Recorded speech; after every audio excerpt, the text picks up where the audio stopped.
வணக்கம் ஃப்ரெண்ட்ஸ். இன்றைக்கு நான் உங்களுக்கு ஒரு சுரக்காய் சாம்பார் தான் எப்படி செய்கிறதுண்டு செய்து காட்ட போகிறேன். இதை சுக்கினி அண்டு வினம். இங்கே நாங்கள் இங்கிலீஷில் இதை கொஜெட்ஸ் என்று சொல்லுவோம். இதை இப்படி நாங்கள் கத்தரிக்காய் வெட்டுற மாதிரி கொஞ்சம் சின்னதாக வெட்டி வச்சிருக்கிறேன்.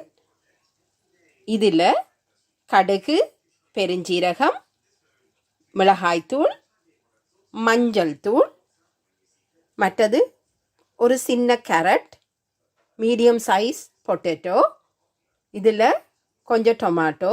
நான் செரி டொமாட்டோ தான் எடுத்து வெட்டி வச்சிருக்கிறேன். ஏனெண்டா அது கொஞ்சம் புளிப்புத்தன்மை கூடவாக இருக்கும். இங்கால மீடியம் சைஸ் வெங்காயம் 2 எடுத்து வெட்டி இருக்கிறேன். இதில் 4 பூண்டு பற்கள் எடுத்து வெட்டி வச்சிருக்கிறேன் சின்னதாக.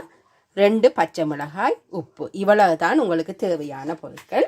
இங்கால பார்த்தீங்கன்னா நான் மசூர் பருப்பு ஒரு கொஞ்சம் எடுத்து புரிம்பா மஞ்சளும் உப்பும் போட்டு அவித்து வைத்திருக்கிறேன். கடுகு, பெருஞ்சீரகம் போட்டு முதல் ஒரு கொஞ்ச நேரம் கடுகு வெடிக்க விட போகிறேன். பாருங்கோ, கடுகு வெடிக்குது. இந்த நேரம் நான் வெங்காயம், பூண்டு பற்கள், மற்றது பச்சை மிளகாய், இது எல்லாத்தையும் ஒன்றாக நான் போட்டு வதக்க போகிறேன்.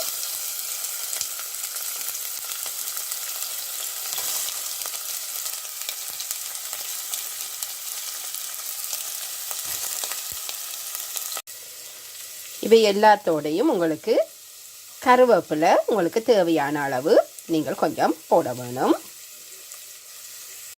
வெங்காயம் கொஞ்சம் வதங்கி வந்துட்டு இந்த நேரம் நான் இந்த சுரக்காய் கொஜெட்ஸை நான் இதுக்குள்ள சேர்க்கிறேன்.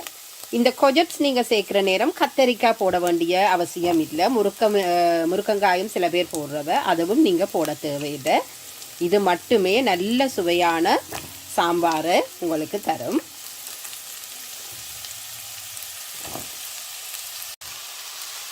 ஃப்ரெண்ட்ஸ் பாருங்கோ, இதுக்குள்ள வெட்டி வச்சிருந்த உருளைக்கிழங்கு, கேரட், மற்றது அந்த சுரக்காய் கொஜெட்ஸ், இதையும் இந்த வெங்காயம் தாளித்ததோடு ஒன்றாக போட்டு கொஞ்ச நேரம் தாளிக்க வேணும். நீங்கள் சாதாரணமாக பார்த்துருப்பீங்கள், சாம்பார் செய்யக்குள்ள எண்ணெய் விட்டு தாளிக்கிறது குறைவு. ஆனால் நீங்கள் இப்படி ஒரு முறை செய்து பாருங்கோ, உண்மையில் உங்களோட வீட்டில் இருக்கிற எல்லாருக்கும் இந்த சுவை மிகவும் பிடிக்கும். இப்போ உங்களுக்கு தேவையான அளவு மஞ்சள் பொடி இந்த வெஜிடபிள்ஸுக்கு சேருங்கோ. நான் கொஞ்சம் கூட போடுறேன், சாம்பாருக்கு கொஞ்சம் மஞ்சள் கூட இருந்தால் நல்லா இருக்கும். பாருங்கோ, நாங்கள் போட்ட வெஜிடபிள்ஸ் எல்லாம் அரைவாசி பதத்துக்கு அவிந்திருக்கு. இந்த நேரம் எடுத்து வச்சிருந்த மிளகாத்தூள் நான் 1 டீஸ்பூன் மிளகாத்தூள் போடுறேன். அதோட உங்களுக்கு பிடிக்குமெண்டா ரெடிமேட்டாக நான் கடையில் வேண்டியது தான் நான் போடுறேன். நீங்களும் சாம்பார் பொடி இருந்தால் 1 டீஸ்பூன் அதோடு நீங்கள் போடலாம். இதுக்கு பிறகு நீங்கள் அதுண்ட காரம் சுவையை ஒரு டேஸ்ட் பண்ணி பார்த்துட்டு உங்களோட வீட்டில் இருக்கிறவைக்கு இன்னும் காரம் வேணுமெண்டா நீங்கள் கூட்டலாம், இல்லையென்றால் இந்த அளவை நீங்கள் குறைத்து போடலாம். பாருங்கோ, நாங்கள் போட்ட கொஜெட்ஸ், பொட்டேட்டோ, கேரட் எல்லாம் அவிந்துட்டது. இந்த நேரம் வெட்டி வச்சிருந்த டொமாட்டோ எல்லாத்தையும் அதுக்குள்ளே போடுங்கோ. போட்டு கொஞ்சம் டொமாட்டோ அவிஞ்சு அந்த ஜூஸ் ஃபுல்லாக எல்லா மரக்கறியோடையும் சேர்ற வரைக்கும் கொஞ்சம் சூடு பண்ணுங்கோ. இப்போ அந்த தக்காளி பழ துண்டுகள் எல்லாம் அவிந்து கரைந்து வந்துட்டு இந்த நேரம் நான் முதலே அவித்து வைத்திருந்த மைசூர் பருப்பு அப்படியே அந்த தண்ணியோடையே நீங்கள் அதை இதில் சேர்த்து விடுங்கோ. சேர்த்துட்டு உங்களோட சாம்பாருக்கு தேவையான அளவு, சில பேருக்கு சாம்பார் கூட கொஞ்சம் திக்காக வேணும், சில பேருக்கு சாம்பார் தண்ணி பதமாகவே விரும்பி சாப்பிடுவினோம். ஆனபடியாக நீங்கள் அதுக்கு பிறகு கொஞ்சம் தண்ணி உங்களுக்கு தேவையான அளவு ஆட் பண்ணிவிட்டு கொஞ்சம் நீங்கள் அந்த உப்பு சுவையையும் பார்த்து கொள்ளுங்கோ. தேவையென்றால் இந்த நேரம் அதையும் கொஞ்சம் சேர்த்து கொள்ளுங்கோ. தேவையான அளவு தண்ணியும் விட்டு உப்புண்ட டேஸ்ட்டும் நான் பார்த்துட்டேன். இப்போ ஒரு 5 to 10 minutes இதை மூடி போட்டு நான் மூடி விட்டு அவிக்க போகிறேன். சாம்பார் கொதிச்சு கொண்டு இருக்குது. இப்போ ஒரு 5 minutes ஆகிட்டு தான் அனவடியாக ஒருக்கா நான் இந்த மூடியை திறந்துட்டு இதை கொஞ்சம் கரண்டியால் ஒருக்கா மிக்ஸ் பண்ணி விட போகிறேன்.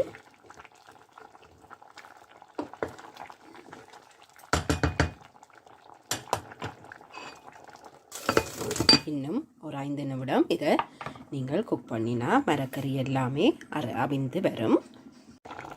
ஃப்ரெண்ட்ஸ் பாருங்கோ, நாங்கள் இந்த மரக்கறியை கொஞ்சம் வதக்கி செய்ததால் அந்த எண்ணெய் கொஞ்சம் சைட்டில் எண்ணெய் பிறந்து இந்த சாம்பார் இப்போ நான் இறக்கிறதுக்குரிய பதத்தில் வந்துட்டுது. நான் இதுக்கு பால் விடையில் உங்களுக்கு விருப்பம் என்று சொன்னால் நீங்கள் ஏதாவது தேங்காய் பால் பசும்பால் ஏதாவது கொஞ்சம் விட்டு இறக்கலாம். நான் இதற்கு எதுவுமே நான் விடையில.